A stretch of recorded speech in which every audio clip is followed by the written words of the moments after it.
قدرمندو لیدونکو سلام او درنښت مو ومنئ. هیله ده ټول به روغ جوړ د صحت جامې پر تن ولري. بیا هم تاسو ته هرکلی وایو، ډېر ښه راغلئ زموږ یوې بلې خپرونې ته. هیله ده چې زموږ یوټیوب چینل سبسکرایب کړئ او ځان سره یې وساتئ تر څو زموږ ټولې خپرونې تر تاسو در ورسیږي. په نن خپرونه کې له موږ سره د افغانستان د کرکټ د ملي لوبډلې پخوانی لوبغاړی عبدالله مزاري صاحب دی چې د دوی په کرکټ او اوسنیو فعالیتونو به خبرې کوو. هیله ده چې تر پایه مرکه را سره وګورئ. ډېر ښه راغلی مزاري صاحب، تاسو ته هرکلی وایو. مزاري صاحب که پیل له دې وکړو چې راشو دې ته چې تاسو خو د افغان لوبډلې پخوانی لوبغاړو څخه یاستئ، له څه وخت نه را په دې خوا تاسو کرکټ پیل کړ او رسما مو په افغان ملي لوبډله کې بیا غړیتوب ترلاسه کړ؟ لکه څرنګه چې تاسو ټولو مینوالو ته معلومه ده، په تېر کال 1988 د اسلامي امارت وخت هغه وخت کې لوبډله پاکستان ته راغلی او موږ د هجرت په تیار کې وو. او هلته زه د لوبډلې کپتان چې وو، رئیس و، مشر چې وو. هلته خو کرکټ د اولمپیک مرکز د افغانستان کرکټ بورډ نو رئیس صاحب العدادنوري کپتان و، هغوی سره مې هلته وکتل اسلام آباد کې. بیا هغوی راوغوښتلم افغانستان ته، کابل ته، ازبکستان سره خنزا ته. نو دا د کال د تسولنې خبره ده. په هغه وخت کې زه د ملي لوبډلې سره د یو ځای کرکټ شروع په افغانستان کې. یعنې تاسو له مهاجرت کې له افغان لوبډلې سره یو ځای شوي یاستئ؟ نو کله چې له افغان لوبډلې سره له هغه وخت نه را په دې خوا تر اوسمهاله یاستئ یا نږدې ورسره پاتې شوي یاستئ، طبعا به هم تاسو ډېرې خاطرې له ځان سره لرئ. نو خامخا چېرته یو انسان 15 کاله کم زیات وخت تېر کړي نو خامخا هلته خوږې ترخې هره کم خاطرې وي. اوس چې افغان لوبډلې دومره پرمختګ کړی دی، طبعا تاسو هغه سخت شیبې، سخت وختونه هم لیدلي دي. لومړیو کې هغه وختونو کې افغان لوبډله ګڼې ستونزې لرلې. که هغه ستونزو بیان راته وکړئ یا په ټوله کې افغان لوبډله له څه ډول ستونزو سره هغه وخت کې مخ وه؟ لکه څنګه چې ما تاته وویل چې په تېر د اسلامي امارت حکومت کې موږ کرکټ شروع شو، موږ به هغه وخت کې راتلو کابل ته. نو هغه وخت کې ټول تقریبا پیسې دومره نه وې، ټولې پیسې به ملګرو سره اچولې. زیاتر به اعلی دادوري و، خالد دادوري دی، د هغه وخت کې د کرکټ مشران و، کپتان و، روډل مشر و، د هغوی ځای و په خیرخانه کې د کالینو مدام سیستم و. هلته به موږ اوسېدلو دا ټول لوبغاړي. نو هغوی به ډوډۍ موډۍ ټول سیستم انتظام به هغوی کوه. هغه وخت کې داسې سیستم نه و. یعنې افغان لوبډلې یو خاص مالي ملاتړ کوونکی یا چې دوی ملاتړ یې کړی وای په مالي برخه کې دغسې څه شتون نه درلوده؟ هغه وخت کې لکه د اعلی دادوري صاحب د یوه حاجي ولی محمد، بیا هغه چې کله اسلامي امارت باندې افغانستان باندې امریکې حقیق و حمله یې وکړله، بیا هغه بندي شو ویوړ ګونتانامو ته. بیا ډېر وخت موږ به کرکټ ځو راتلو. په کال 2003 کې بیا راغلو، بیا 2009 کې راغلو که نه. نو بیا 2009 نه بعد د 10 شروع د اینډ کې زه بېرته بیا ملي لوبډلې سره یو ځای شوم. لکه هغه وخت کې موږ ون ډے انټرنیشنل سټیټس اخیستی و. بیا د ملي لوبډلې سره لاړم ساوت افریقې، کینیا، نیروبي جمخانه کې. هلته 2010 کال اکتوبر میاشتې غالبا ډیبیو وکړله د کینیا خلاف. ښه، په هغه وخت کې یعنې داسې ما اورېدلي دي چې افغان لوبډلې داسې لوبغاړي وو چې بیټسمنانو تر ډېره بیټ نه درلوده، یا دوی به له یو بیټ څخه استفاده کوله، یا یې د شیرچونه نه درلودل. دغه څه تاسو ډېر نه ناهیلي کولی یا دې ته نواداره کولی چې دغه ستونزې له دغو ستونزو کله چې دا ستونزې ووینئ او کرکټ پرېږدئ؟ چې زموږ هغه وخت پخواني لوبغاړي که نوروز منګل و، که خالد داسوري و، که اعلی داسوري و، که رحمت ولي شهید و، که رشید زدران و، که محمد خان زدران و، که عبد العزیز و، کریم صادق و، څومره بیا وروسته وروسته جنیدي دي راغلي، کریم راشدواري، ګلبدین نایب، دا ټول داسې لوبغاړي وو چې ټول افغانان داسې دي، فایټر دي، مقابله کوونکي دي. بلکې موږ تاسو د اسلام کې ناامیدي نشته. لوبغاړو خپل اتحاد، اتفاق، یووالی، ژمنتیا وه چې دغه د الحمدلله اوس زموږ کرکټ د نړۍ په سطحه په ټاپ 7 کنټریز کې یادېږي، یا 7 نمبر یا نمبر 8 یا 9 نمبر یا 8 نمبر کنټریز کې موږ راځو. بالکل. کله چې هغه سخت وختونه تاسو ته در یادېږي او اوس د افغان لوبډلې هغه پوزیشن یا موقعیت تاسو ته وینئ او د افغان لوبغاړو ښه ځلېدل وینئ، طبعا به د خوشحالۍ احساس درکوي. نو خامخا نه تنها موږ بلکې ټول د افغانستان څومره غویر ولس چې د ټول لوبډلې او لوبغاړو ته خوشحاله کېږي. څرنګه چې تاسو ته یاده وه چمپین ټرافي کې زه د ما کوچنی زوی ثناءالله مزاري ورغلي و لاهور ته، چې کله د موږ د انګلینډ سره لوبه وه، نه تنها ما ډېرو داسې ځوانانو به ورته زړلي، مثال د خبرې لوبه یې وګټله.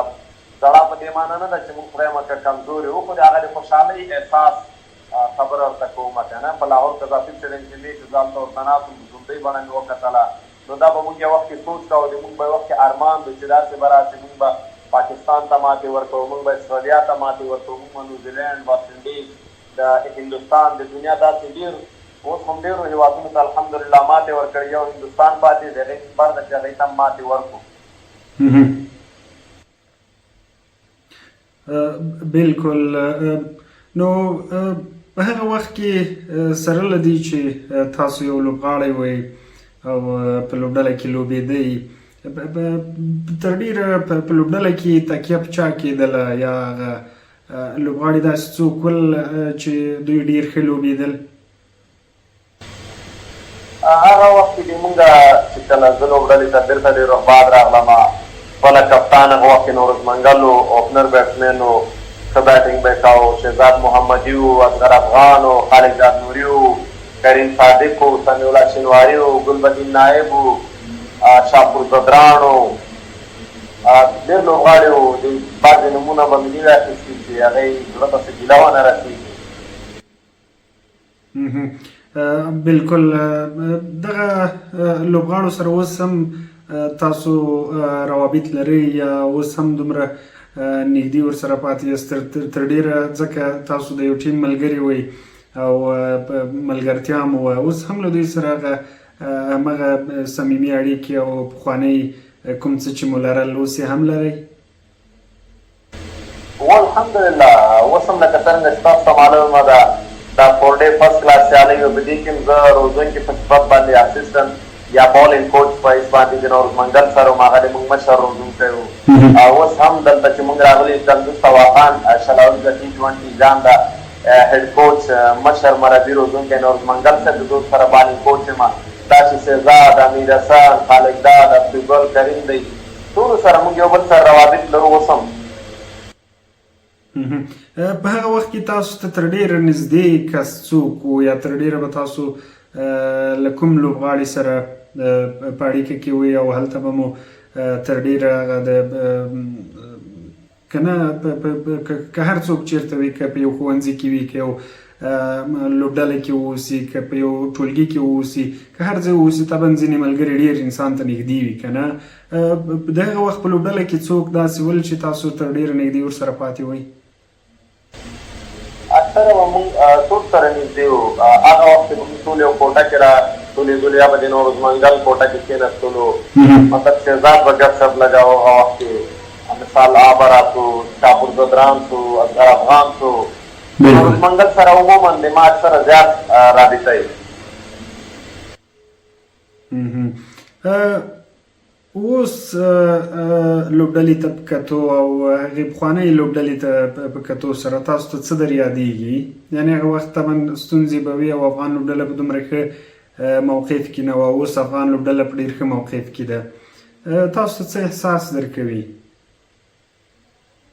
لکه څرنګه موږ اکثر اوس هم د دې په اړه غږیږو. کرکټ چې الحمدلله د دې دیس د دې بنیاد ډېر مضبوط ډېر ښه کېښودلی شوی ده او هغه وخت کې خو داسې و چې په کرکټ کې دومره پیسې نه وې، دومره انکم نه و. نن سبا کرکټ په ټوله نړۍ کې ډېر پرمختګ کړی، بلکې ټولې نړۍ پرمختګ کړی ده. نو موږ به چې هغه وخت کې میچ کوو $200 به په میچ راکول، اوس ډېرې پیسې لوبغاړو ته ورکوي.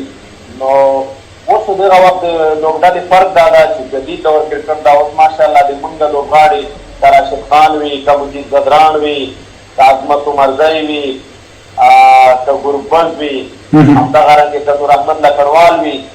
د موږ کرکټ لوبغاړي ماشاءالله په IPL کې، بګ بیش کې، CPL کې، د دنیا غټو PSL کې غټو غټو لیګونو کې لوبېږي.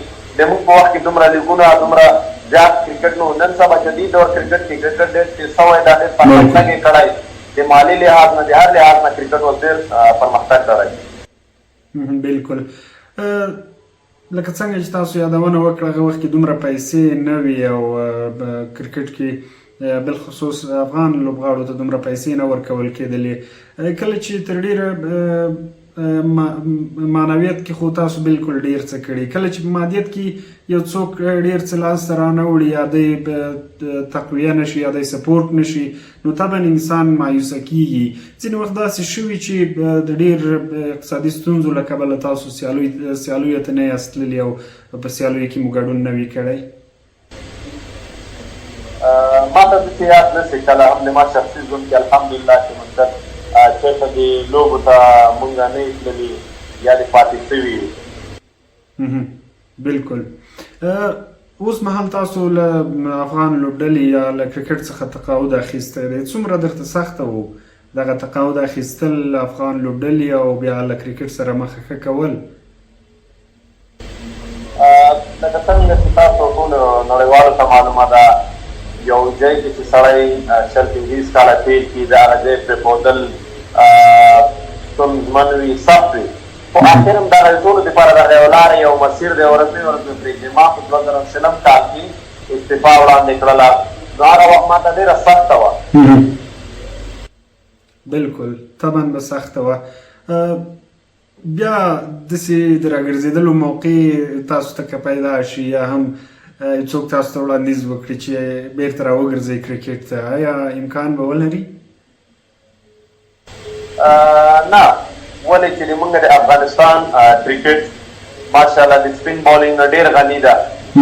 چې تاسو اکیډمي لیول کرکټ وګورئ، ولایتي لیول کرکټ وګورئ، د واخان T20 کپ وګورئ، په هر لیول کې زموږ د افغانستان سپین کرکټ نه ډېر غني ده. زه په نړۍ کې به د افغانستان نه سپینران چېرته هم نه وي. نو بېرته راګرځېدل نه به مناسب وي او نه زه غواړم چې بېرته راوګرځم. اوس بس موږ به کوشش کوو چې نور لوبغاړي وروځو، خپل کوچینګ وکړو.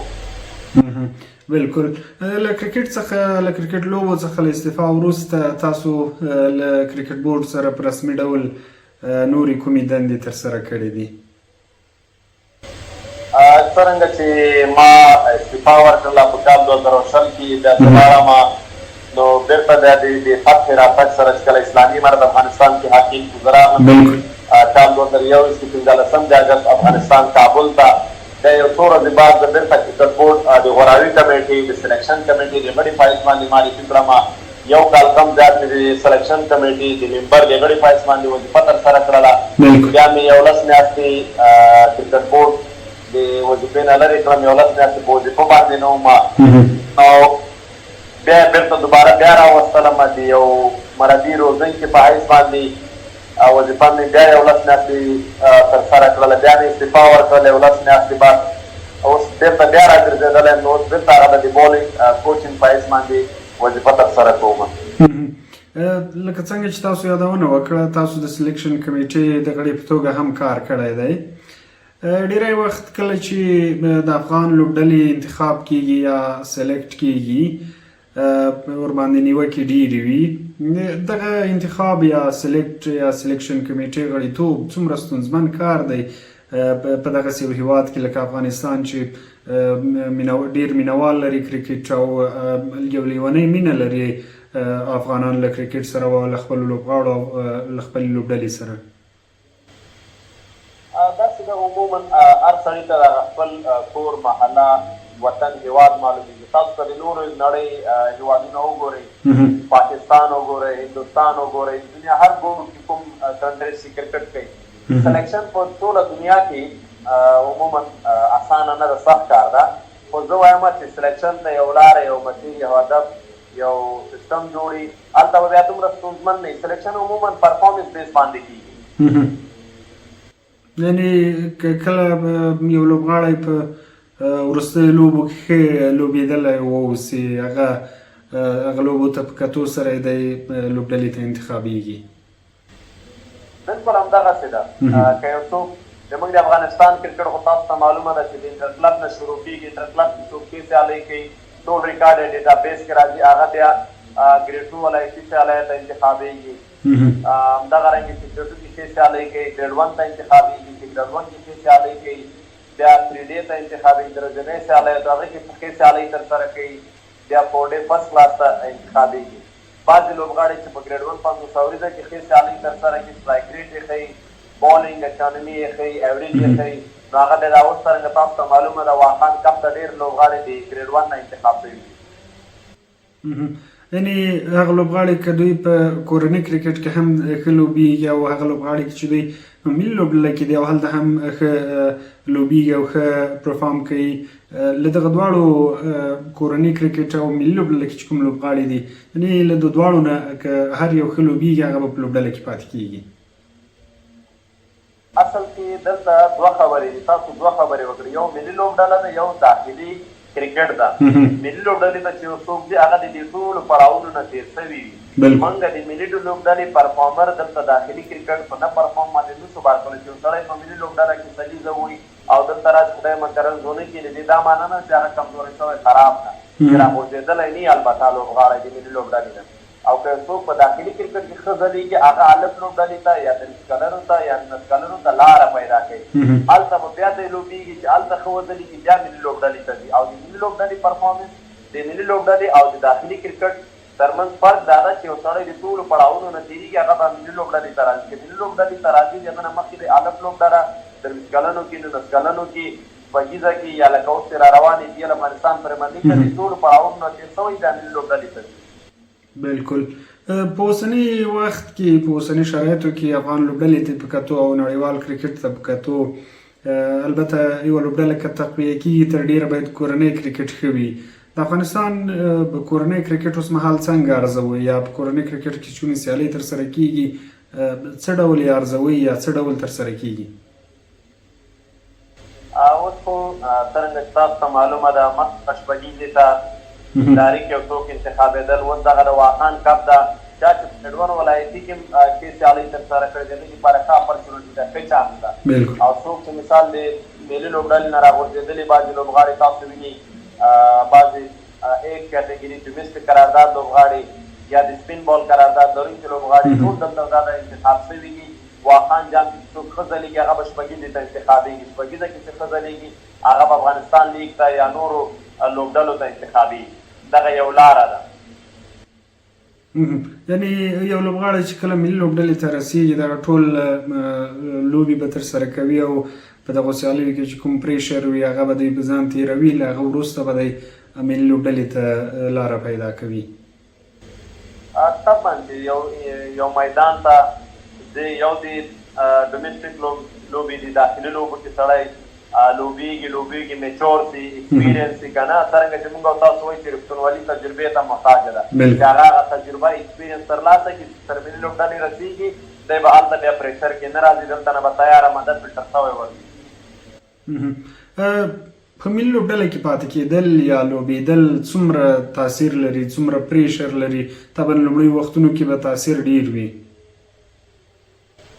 نو عموما خامخا یو د داخلي کرکټ د یو د هیواد په سطحه د وطن نمایندګي کول خامخا فشار لري، او چې دلته یو ډومېسټک کرکټ څرنګه چې زمونږ مثال دا تاسو ته معلومه ده 3 ورځنۍ سیالۍ وسولې 4 ډې 4 ورځنۍ سیالۍ وسولې اوس دغه ده واخان کپ ده د شپږیزه ده داسې بي ال خدای پاک دې وکړي چې وشي نو چې دومره یو لوبغاړی میچور دی انشاءالله زه نه وایم ما ته نه معلومېږي چې باید هغه هلته دومره پریشر ځکه دې نه تیار ورغلی دی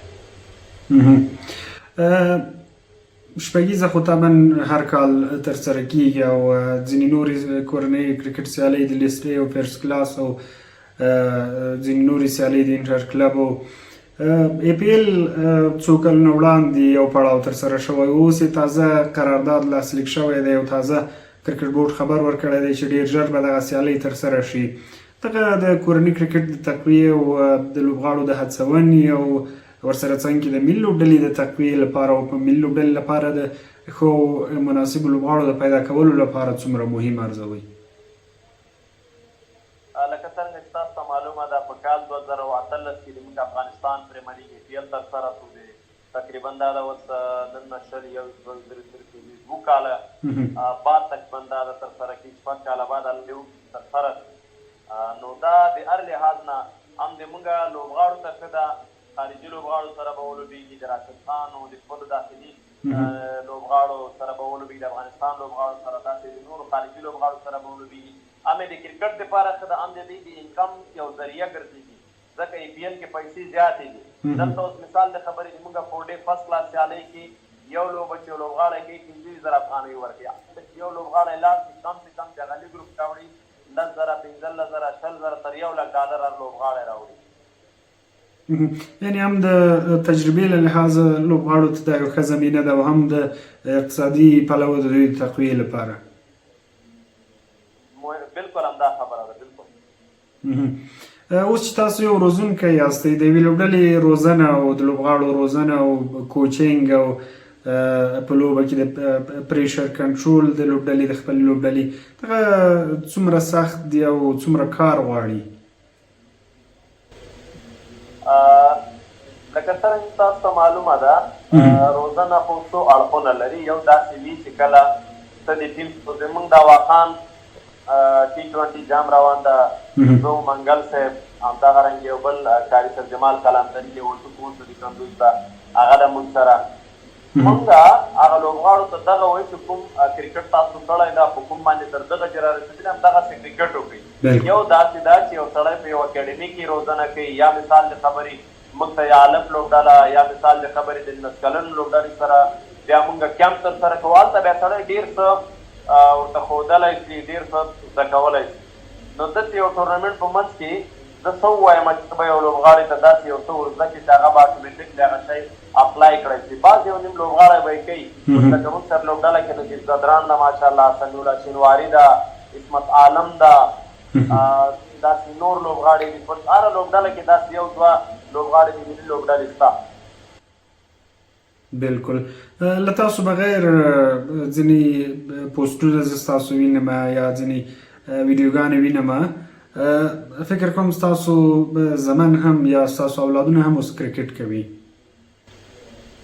هو الحمدلله ما 2 بچیان اوس کرکټ کوي بچیان خو مې ډېر دي مال الحمدلله مشر زوی مې د هغه اوپنر فایل بیټسمین ده عمران مزاري چې تقریبا دا 2 کاله کېږي ګریډ 2 سیالۍ یې ترسره کړې دې کال 2014 کال کې ګریډ 2 سیالۍ د برق طرف نه ترسره کړې بیا هغې کې ښه وځلېدو بیا د کندوز لوبډلې ته انتخاب شو په ګریډ 1 ولایتي سیالۍ کې په یو لوبه کې 14 منډې جوړې کړلې بلکې 2 منډې جوړې کړلې نو که چېرته ځلېدلی اوس به دلته په واخان کپ کې هم وایي بل زوی مې ده کوچنی د هغه خو د 14-15 کلو ثناء الله مزاري هغه لیګ سپینر بولر ده 2 بچیان مې کرکټ کوي دوی څومره ډاډ ورکوي تر ډېره چې ستاسو جایګزین یا ستاسو ځای به نیسي یا به تر ډېره ډېر ښه کرکټ کوي او د افغانستان د ملي لوبډلې سربیره په 19 کلنه او همداسې درجه په درجه باندې چې کومې لاندې راځي په دغه لوبډلو کې به لوبېږي زه خو اکثره د خپل بچیانو سره خبرې کوم یا روزنه ورکوم یا نورو لوبغاړو ته وایم همدغه میسج همدغه پیغام ده ایز ا پروفیشنل کرکټر ایز ا کرکټر ته باید داسې پریکټس وکړي د تا نټ پریکټس باید د میچ پریکټس نه سخت وي ته کله نټ پریکټس کوه کې ته آمادګي تمرین ښه وي نو میچ کې به تا ته ستونزه نه وي. راغلی تاسو دې جواب ته چې څومره کرکټ به کوي خو د قسمت خبرې دي. خو د ما مشر زوی ماشاءالله په 2023 کال کې د شمال امور ریجن په 15 ولایتونو کې په بیټسمنانو کې 4 نمبر راغلی او په 14 کلنو کې 16 کې ورته وایي.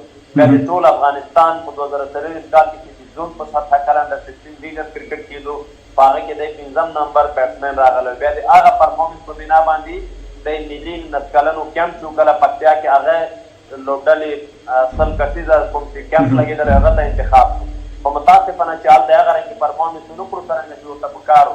نو هر سړی چې خواري کوي محنت کوي او خواري محنت کوي نو الله به د چا خواري محنت نه ضایع کوي. خامخا به یوه ورځ نه خپل مقصد ته رسېږي. بلکل ډېره مننه مزاري صاحب. اوس که دې ته راشو چې په کرکټ کې مو د خوښې لوبغاړی څوک دی یا څوک غواړي چې هر وخت تاسو یې لوبه وګورئ؟ د ما خو په مخکې چې کله ما کرکټ شروع کاوه د ما د پاکستان کینلاسی اوپنر بیټسمن سید انور ډېر خوښ و. د بیټسمنانو کې بالرانو کې مې ډینیل ویټوري خوښېدو. او نن سبا د افغانستان لوبډله کې کوه که بیټینګ لحاظ نه مې رحمان الله ګربز ډېر خوښېږي او که د نورې دنیا په کرکټ کې ووایي روهت شرما مې خوښېدو. بلکل ځینې وخت نیوکې کېږي چې کله یو څوک په اوس ځوانو لوبغاړو کې په کرکټ بورډ کې څوک ولري یا له کورنۍ نه دوی دا نیوکه کوي چې دوی ډېر زر هغه د کرکټ نورو پړاوونو ته لار پیدا کوي. آیا دا خبره تر ډېره واقعیت لري که نه؟ یعنې اوس تاسو خپل زامن یاد کړل، تاسو د یو واسطې په توګه هغې ته لاره هوارولی شئ که نه؟ ګوره داسې ده چې کله سلیکشن په پرسپس باندې کېږي په هغه کې د مزاري زوی د نوروز منګل زوی د رئیس احمدي د چیرمین میرویس اشرف د اصغر افغان د احمد د محمد د ټول زامن یو شی دي. څوک چې پرفارمنس کوي مخکې به راځي. بلکل دا خو دنیا د خلک به هر رنګې خبرې کوي، صحیح ده. دنیا دارالاسباب د تعلقات ستا ملګرتیا ستا انډیوالي ستا چې اوس که چېرته په دې باندې وایي خو ما به دوی په دې هغې کې اچولی وای، په واخان جام کې به مې اچولی وای. خو ځکه رمز و پرفارمنس یې نشته نو نشته دلته چې څوک پرفارم کوي هغه مخکې راځي. هغوی چې دغه ډول نیوکې کوي هغوی ته مو پیغام څه دی یا تر ډېره دوی ته څه ویل لري؟ داسې ده نیوکې چېرته کېږي د اصلاح دپاره ښه خبره ده. چېرته چې نیوکه نه وي هلته اصلاحات نه راځي. نو موږ تاسو ټول په ګډه دې سیستم ته کار کوو انشاءالله تعالی. ټول د هېواد دپاره کار کوو. که مینهوال نیوکه کوي، که رسنیز خلک په رسنیو کې نور خلک نیوکه کوي، هر سړی د خپل پوهې د خپل نالج د خپل علم مطابق خبره کوي. نو خبره داسې ده چې که یو ټیکنیکل سړی خبره کوي، ټیکنیکل هغه خبره کوي، صحیح خبره کوي، باید کرکټ بورډ زه هر څوک یې ومنو.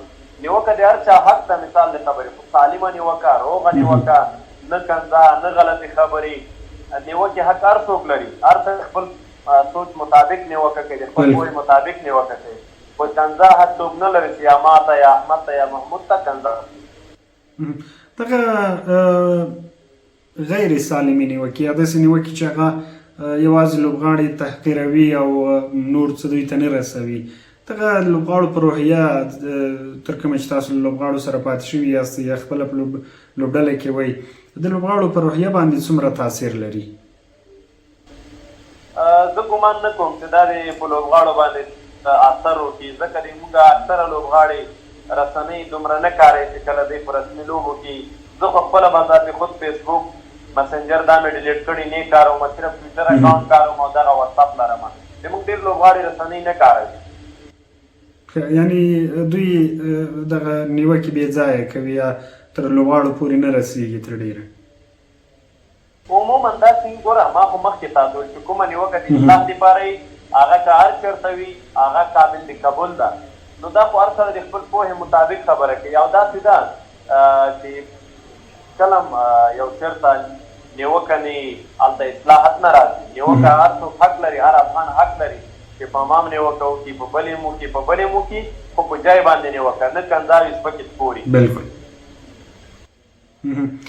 ښه ډېره مننه مزاري صاحب چې له موږ سره وئ او تر وروستیو را سره پاتې شوئ، وخت مو راکړ. له تاسو ډېر منندوی یو. وروستیو کې هغوی چې غیر سالمې نیوکې کوي یا تر ډېره بدرد وایي یا نورې خبرې کوي، دوی ته مو پیغام څه دی؟ په ټوله کې افغان کرکټ مینوالو ته مو پیغام څه دی؟ د کرکټ مینوالو ته هم همدغه پیغام ده، ټولو مینوالو ته هم دا پیغام ده. الله دې وکړي چې په چا باندې زموږ خبرې ونه غمیږي، په چا بدې ونه لګېږي. ما خو مخکې هم درته وویل چې هدایت د الله طرف نه ده، تربیه د خپل کور د خپل فامیل نه ده. هر څوک چې یو خبره کوي هغه د خپل فامیل نمایندګي کوي. کله چې د هېواد نه بار ځي بیا د یو ملک نمایندګي کوي، د یو وطن سفیري. نو ښه خبره دا ده، سالمه نیوکه هر څوک حق لري. سپکې سپوري، کنځاګانې، بد رد ویل نو دا نامناسبه کار ده، ځکه موږ تاسو دین اسلام هم د دې اجازت نه ورکوي. هېڅوک باید داسې ونه کړي چې یو شی د موږ تاسو په دین اسلام کې منوي هغه عمل باید نه زه ترسره کړم نه ته ترسره کړې نه بل ترسره کړي. او که څوک یو کار کوي نو هغه خپل اصلي چهره ښکاروي. او د انسان معلومات هم هلته کېږي چې کله هغه په قهر په غضب په غوسه وي. په نارمل حالات کې انسان هېڅ معلومات نه کېږي. نارمل حالات کې خو هغه خبرې کوي. انسان کله په معلومات چې کله هغه ودردېږي غوسه سي په قهر کې. نو ښه خبره دا ده چې هر وخت موږ او تاسو نیوکه کوو، سالمه نیوکه وکړو چې موږ او تاسو هدف مطلب هم اصلاح وي. بالکل. ډېره مننه بیا هم له تاسو مزاري صاحب چې وخت مو راکړ. مننه، خوشحاله اوسئ. په آخره کې مې د دنیا په ګوټ کې چې هر چېرته چېرته لوبغاړي په افغانستان کې خصوصي په اکاډمیه کې هر چېرته کرکټ کوي، برای مهرباني کوشش دا وکړئ چې کرکټ کوئ، ټیکنیکلی کرکټ کوئ، فوکس سره کرکټ وکړئ، په میرټ سره کرکټ وکړئ. د تاسو نټ سیشن چې کله صحیح شو نو انشاءالله نټ سیشن پریکټس سیشن چې تاسو صحیح شو میچ کې به تاسو سهولت وي، که هغه بیټینګ کي بالینګ کي. چې کله تاسو دلته نه شروع نه ښه وئ چې مخکې لاړ شئ بیا به د مشکل سره انشاءالله نه مخ کېږئ. بالکل. ډېره مننه. مننه. السلام علیکم. اللهم ډېره مننه قدرمندو لیدونکو له تاسو نه هم چې تر پایه موږ سره پاتې شوئ. زموږ خپرونه مو ولیده. هیله ده چې زموږ یوټیوب چینل سبسکرایب کړئ او د نورو خپرونو لپاره له ځان سره وساتئ. تر بیا بلې هغې چې ستاسو چوپړ ته حاضري والله مو ولشه.